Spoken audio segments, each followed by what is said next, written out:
Hey, Daulton. Hello. All right, you ready for today's topic? Sure am. All right, today's digital strategy topic that us long-winded people managed to narrow down a bit is the most effective way to personalize based on our experience. Now, I'll do some setting up, and then I know you've got your kernel of knowledge to share with us here today. But you and I have been working on, digital personalization through, various web platforms, things like that. I know we do most of our work with Sitecore, for example. And I can go back probably 7 or so years thinking about, old approaches to personalization from, just starting off with, hey, let's do something kind of cool. And in the olden days, we might do something like, personalize, use GeoIP to personalize a homepage banner. And of course, things have gotten much more mature after that. But we still tend to hear in the field, working with customers on digital strategy, their personalization strategies, it can be really easy to get caught up in certain things that we hyper focus on. So, the valuable personalization at the end of a customer journey, things like, cross sell and upsell in a shopping cart experience, retargeting, all of those kinds of things. And sometimes we miss the bigger picture. And I always go back to thinking about that customer journey funnel, that engagement funnel. And you've been doing a lot of really good work lately with customers on helping them make sure that we don't lose the big picture in a personalization plan.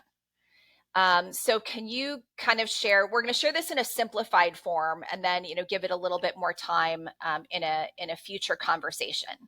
But can you walk through kind of what that means and what your process is?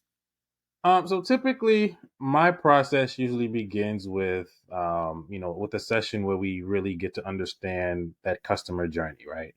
Well, what does that experience look like? What are the pain points that the customer goes through? Where are the issues and roadblocks and things of that nature? And once we outlay that customer journey, and we start talking about experiences and personalization, what I usually advise and direct clients to is focus on moving those users and customers through that journey and through that sales funnel.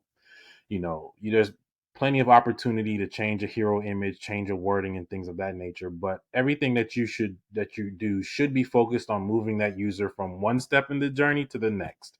If that journey is 10 steps long and you're on step 2, that personalization and that customer experience should be informing, enticing, and educating the user to move to step 3, and then from step 3 to step 4. So, focus on driving them through that funnel is obviously going to be far easier to design and implement, but also it has an end result that's tied to ROI. It's tied to the overall business success. So you're not just saying I changed an image just to say I changed an image. We did something that moved users from one step to the next step. It's also easier to report on too, in terms of that Hmm. overall effectiveness of the entire strategy and not just one small piece of it. So that's kind of the kernel. So that the end messages make sure that all, your personalization plan includes opportunities to move folks from one step to the next in that engagement funnel. And we're going to get to a next video that will describe a little bit more of how that might be done in a real life example. So stay tuned. Thanks, Daulton. No problem.